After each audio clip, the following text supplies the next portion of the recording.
वारदात चाहे रात के अंधेरे में हो या दिन के उजाले में, छोड़ ही देती है खौफ और शक के निशान। कहीं होता है भरोसे का कत्ल, तो कहीं किसी बेबस पर जुल्म। फौजदारी से लेकर रंगदारी तक रोज नामचे में दर्ज होने वाले एफआईआर के आगे की दास्तां लेकर मैं शकील साजिद एक बार फिर हाजिर हूं, अपराध से सतर्क करते गुनाह के छींटे।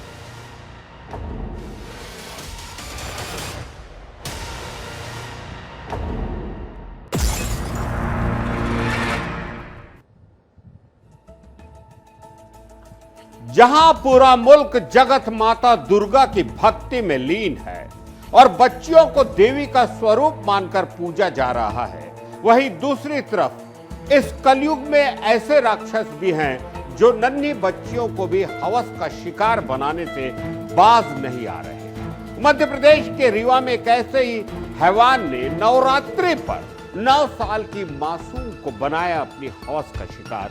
देखिए ये रिपोर्ट। देश दुनिया में नवरात्रि की धूम है। नवरात्र में कन्या को मां का स्वरूप मानकर पूजा की जाती है। मां दुर्गा के 9 दिन आराधना के बाद विजयादशमी मनाया जाएगा। इस दिन मां सीता को अगवा करने वाले बुराई के सबसे बड़े प्रतीक रावण के पुतले का दहन किया जाएगा। न जाने कितने साल से हम शक्ति के प्रतीक मां दुर्गा की पूजा और रावण के पुतले का दहन करते आ रहे हैं, लेकिन समाज में महिला अत्याचार की घटनाएं थमने का नाम नहीं ले रही हैं। मध्य प्रदेश में मामा शिवराज के राज में मासूमों के साथ लगातार दुष्कर्म के मामले सामने आ रहे हैं। महाकाल उज्जैन में किशोरी के दुष्कर्म के बाद रीवा में 11 साल की बच्ची के साथ हैवानियत पर लोगों का गुस्सा अभी शांत भी नहीं हुआ था कि नवरात्र के पहले दिन 9 साल की बच्ची के साथ दुष्कर्म की वारदात को अंजाम दे दिया गया। मामला रीवा के गढ़ थाना क्षेत्र के अंतर्गत कटरा गांव का है। आरोपी युवक भी गांव का रहने वाला है। 2 दिन के अंदर 2 मासूम के साथ दुष्कर्म की घटना ने महिला सुरक्षा पर सवाल खड़े कर दिए हैं। पुलिस के अनुसार मासूम बच्ची दोपहर के समय घर से कुछ दूर शौच के लिए गई थी। वहीं आरोपी युवक ने मासूम को डरा धमकाकर उसके साथ दुष्कर्म किया। एक बच्ची है, उसके परिजन उसके साथ आए थे और उसने ये था बताया था कि बच्ची जब अपने घर से निकली थी और कुछ दूर गई थी निस्तार करने, तो फिर वहीं पे एक आरोपी है, वो भी करीब 19 साल का है, निवेदन कुछ हुआ, उसने उसके साथ गलत काम किया है और जिसके आधार पे महिला थाने में इस पूरे प्रकरण की कायमी हुई है और बच्ची का मेडिकल भी यही कराया गया है और बच्ची का फर्दर ट्रीटमेंट के लिए मेडिकल कॉलेज भी हमने भेजा है और आरोपी को गिरफ्तार कर लिया गया है। आरोपी के खिलाफ इसमें अग्रिम विवेचना की जा रही है। वारदात के बाद घर लौटने पर उसने परिजनों को इसकी जानकारी दी। इसके बाद परिजनों ने गढ़ थाना वे पहुंचे, जहां से उन्हें महिला थाना रीवा लाया गया, जहां बच्ची का बयान दर्ज कर उसका अस्पताल में परीक्षण किया गया। पीड़िता की पहचान पर पुलिस ने आरोपी युवक को गिरफ्तार कर लिया। बता दें कि इससे पहले शनिवार को जनी थाना क्षेत्र अंतर्गत 11 साल की मासूम बालिका के साथ दुष्कर्म की घटना सामने आई थी, जहां 5वीं कक्षा की छात्रा स्कूल से पैदल वापस घर आ रही थी। तभी बाइक में लिफ्ट देने के बहाने आरोपी ने छात्र के साथ दुष्कर्म किया था।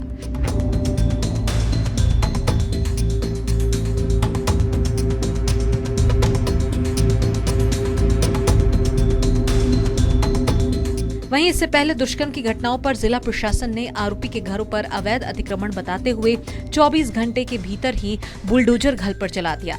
वहीं अब 2 दिन के अंदर दोनों बड़ी घटनाओं पर प्रशासन अब अतिक्रमण हटाने से पीछे हट रहा है। ऐसे में प्रशासन की कार्रवाई के दोहरे मापदंड को लेकर भी सवाल खड़े हो रहे हैं। विकास बघेल, एशियन न्यूज, रीवा।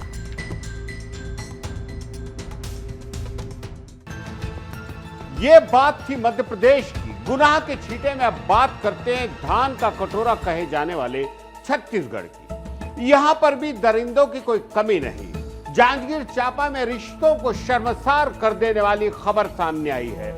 यहां एक चचेरे भाई ने बहन को बनाया अपनी हवस का शिकार। क्या है इंसान की शक्ल में मौजूद दरिंदे की कहानी? देखिए ये रिपोर्ट।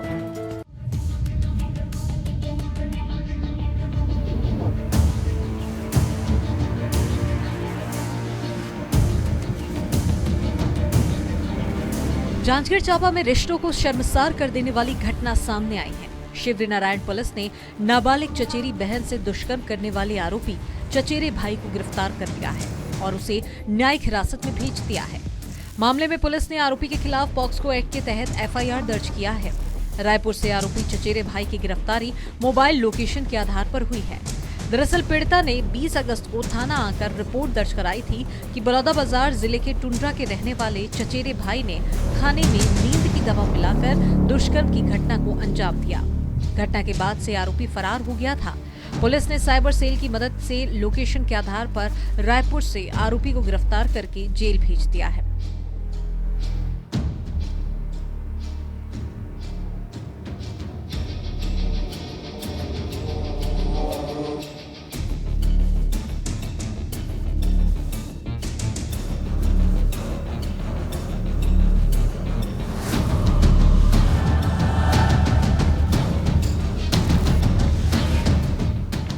पीड़िता बालिका के द्वारा थाना शिवरी नारायण में रिपोर्ट दर्ज कराया गया कि ग्राम टुंड्रा, थाना गिधौरी, जिला बलौदाबाजार निवासी आरोपी के द्वारा खाने में नींद की गोली मिलाकर इसके साथ ज़बरदस्ती दुष्कर्म किया गया।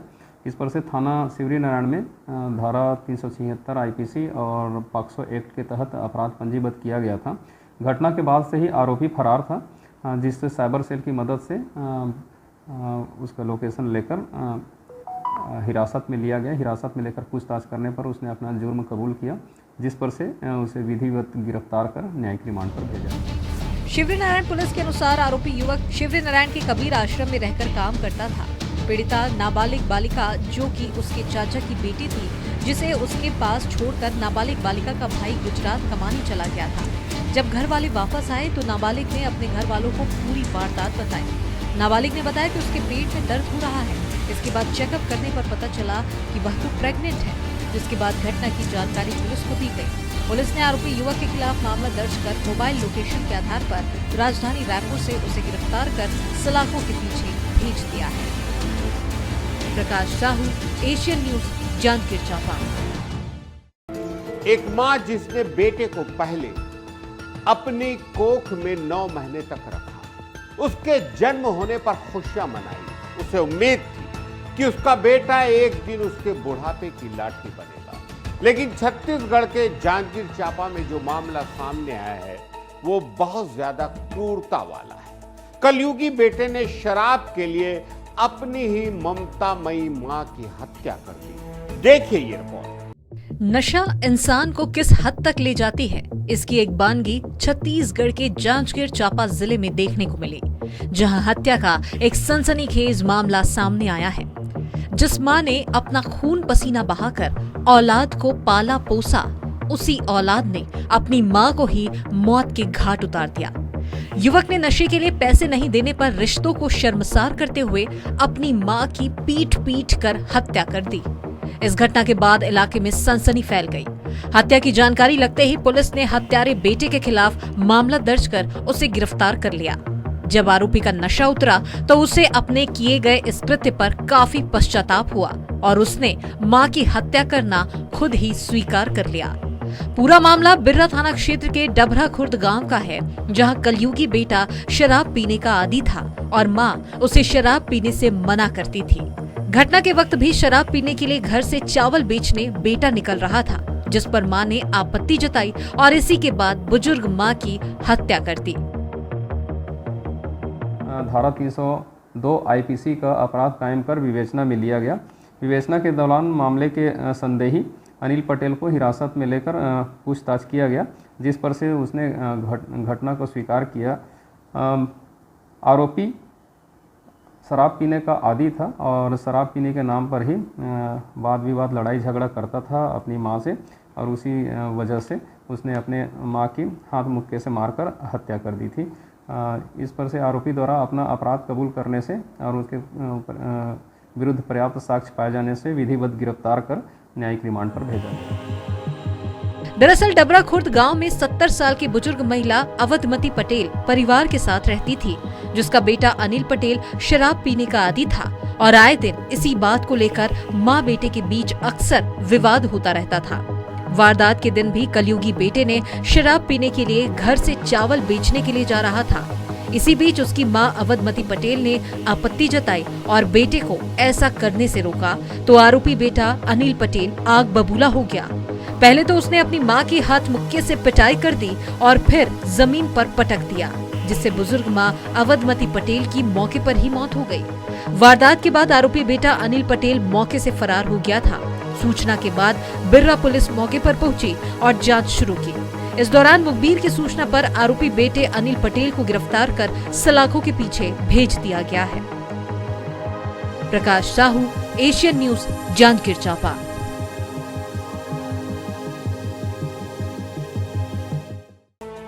नशे की लत इतनी बुरी होती है कि इंसान अपना सब कुछ बेचने के बाद भी अपनी आदत नहीं छुड़ा पाता। जी हां, अदब और तहजीब की नगरी कहे जाने वाले लखनऊ में हत्या की एक ऐसी ही सनसनीखेज वारदात सामने आई है, जहां शराबी पोते ने रिश्तों का कत्ल करते हुए नशे के लिए दादी को मौत के घाट उतार दिया।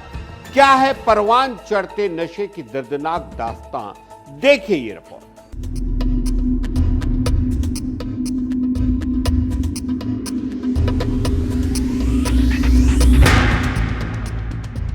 उत्तर प्रदेश की राजधानी लखनऊ में हुई 90 साल के बुजुर्ग महिला की हत्या के मामले में पुलिस ने चौंकाने वाला खुलासा किया है।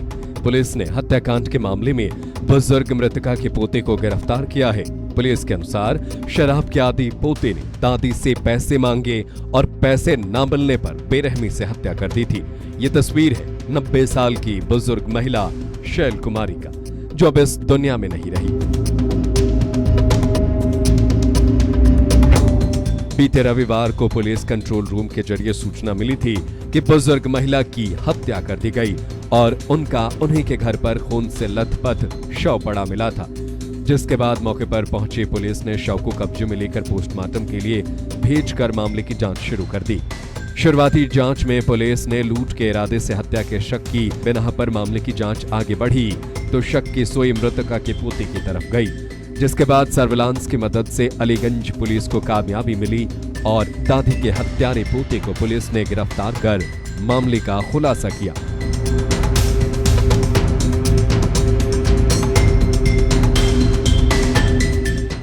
कल पुलिस कंट्रोल रूम के माध्यम से सूचना मिलती है कि एक 90 वर्षीय महिला है जिनका नाम शैल कुमारी है। उनका कोई मर्डर हो गया है उनके घर में। तत्काल पुलिस मौके पर पहुंचती है। घटना में जो अभियुक्त हैं उनको उनकी तलाश में निकलती है। आसपास के जो सीसीटीवी फुटेजेस हैं और सर्विलांस की मदद से अंततः पुलिस को कुछ वाइटल क्लूज मिलते हैं, जिसके आधार पर जो महिला के जो सगा पोता होता है, जिसका नाम मानस रहता है, उम्र लगभग 22 वर्ष है, उसको पुलिस हिरासत में लेती है। उससे कड़ाई से पूछताछ करती है तो वो जुर्म इकबाल करता है। वारदात की जानकारी तब पता चली जब लुधियाने में रहने वाली बुजुर्ग की शादीशुदा पोती ने स्नेहलता को कई बार फोन लगाया, लेकिन फोन नहीं उठा। इस पर पोती ने पड़ोस को कॉल किया, जिसके बाद पड़ोसी ने जब बुजुर्ग के घर की छत से झांका तो स्नेहलता खून से लथपथ मिली, जिसके बाद पुलिस को सूचना दी गई। बुजुर्ग के 4 बेटे हैं, जिसमें एक लंदन, दूसरा सीतापुर, तीसरा जानकीपुरम और चौथा बेटा अपने परिवार के साथ सीतापुर में रहता है। बुजुर्ग स्नेहलता पति के निधन के बाद से ही घर पर अकेले रहती थी। जांच के दौरान सामने आया कि आरोपी पोता मानस शराब का आदी था। दादी से शराब के लिए पैसे मांगे और जब दादी शैल कुमारी ने मना कर दिया तो बांके से गला काट कर हत्या कर दी। हत्या के बाद दादी के हाथ से कंगन और करीब 1800 रुपए लूट कर फरार हो गया। पुलिस से बचने के लिए नया सिम कार्ड लेकर पुलिस को लगातार चकमा देता रहा, लेकिन पुलिस ने मोबाइल के EMEI नंबर से मानस को गिरफ्तार कर लिया। पुलिस ने आरोपी के पास से लूटे गए कंगन, 1500 रुपए, हत्या में इस्तेमाल बाका, शराब की बोतल और एक डायरी बरामद की है।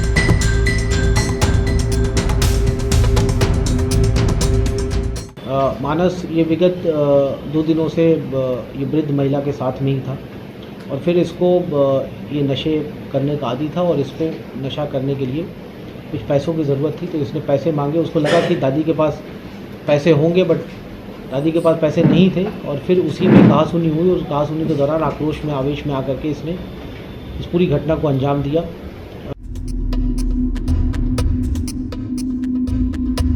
पुलिस ने जब मानस को पकड़ा तब भी वो पुलिस को लगातार गुमराह करते हुए कहता रहा कि उसने दादी की हत्या नहीं की है। लेकिन जब पुलिस ने उसके टी शर्ट पर खून के छींटे देखे और सख्ती से पूछताछ की तो उसने अपना जुर्म कबूल कर लिया।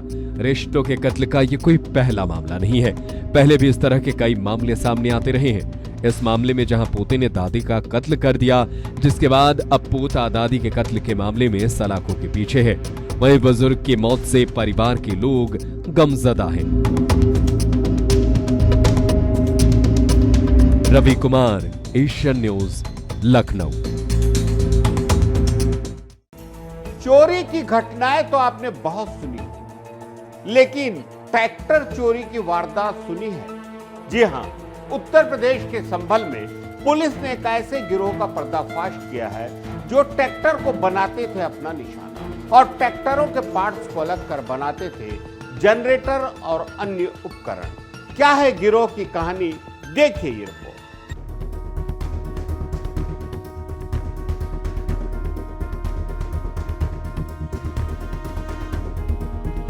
उत्तर प्रदेश के संभल जिले में पुलिस को बड़ी सफलता हाथ लगी है। पुलिस ने छापामार कार्रवाई करते हुए 500 से अधिक चोरी के ट्रैक्टरों के पार्ट्स बरामद किए गए हैं। इसके साथ ही इस मामले में 4 लोगों को हिरासत में लेकर पूछताछ शुरू कर दी गई है। पुलिस के अनुसार चोरी के ट्रैक्टरों के पार्ट्स को अलग कर जनरेटर और अन्य उपकरण बनाए जाते थे।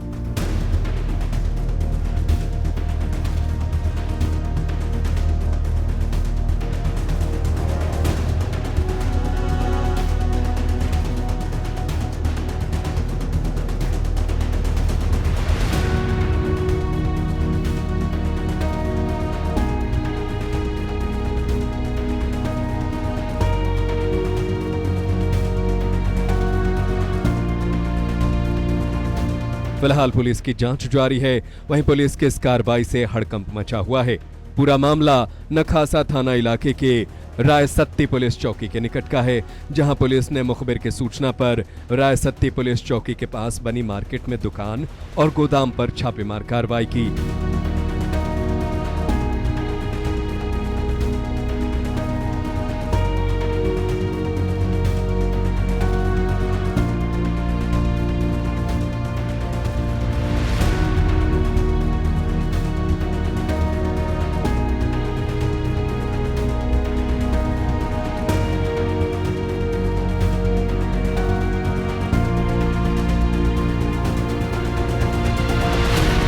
पुलिस ने इस दौरान काफी संख्या में चोरी के ट्रैक्टरों के पार्ट्स और उनसे बने उपकरणों को बरामद किया है। भारी तादाद में चोरी के ट्रैक्टरों के पार्ट्स को देखकर पुलिस भी हैरत में पड़ गई। पुलिस ने इस मामले में 4 लोगों को हिरासत में लेकर उनसे पूछताछ शुरू कर दी है। थाना नखासा के अंतर्गत राय चौकी के पास एक मार्केट है। मार्केट के अलावा कुछ गोदाम है, जहाँ पर ट्रैक्टर को चोरी करके काट कर विभिन्न पार्टों को अलग करके कुछ जनरेटर इत्यादि बनाकर और अन्य कामों के लिए बेचने की बात हुई थी। इस संदर्भ में आज छापेमारी की गई है। बृहद संख्या में ट्रैक्टर्स के पार्ट्स मिले हैं जिन्हें लिंक किया जा रहा है। इस संदर्भ में कुछ लोगों को हिरासत में लिया गया है। शीघ्र ही जांच करते हुए अभियोग पंजीकृत कर अग्रिम विवेचनात्मक कार्रवाई की जाएगी। लगभग अभी प्रथम दृष्टया देखने में तो लग रहे हैं 400-500 ट्रैक्टर्स के पार्ट्स होंगे और आगे भी छानबीन की जा रही है। कुछ इससे भी अभी 4 लोगों को हिरासत में लिया गया जिनसे पूछताछ हो रही है। एसएसपी श्रीश चंद्रा ने बताया कि पुलिस को सूचना मिली थी कि रायसत्ती पुलिस चौकी के पास चोरी के ट्रैक्टरों के पार्ट्स को अलग कर उन्हें जनरेटर और अन्य उपकरण बनाए जा रहे हैं। इस सूचना पर पुलिस ने मौके पर जाकर छापामार कार्रवाई की तो भारी तादाद में जनरेटर और अन्य उपकरण बरामद किए। पुलिस के अनुसार 500 से अधिक चोरी के ट्रैक्टरों के पार्ट्स बरामद किए गए हैं, जिससे जनरेटर और अन्य उपकरण बनाए गए हैं।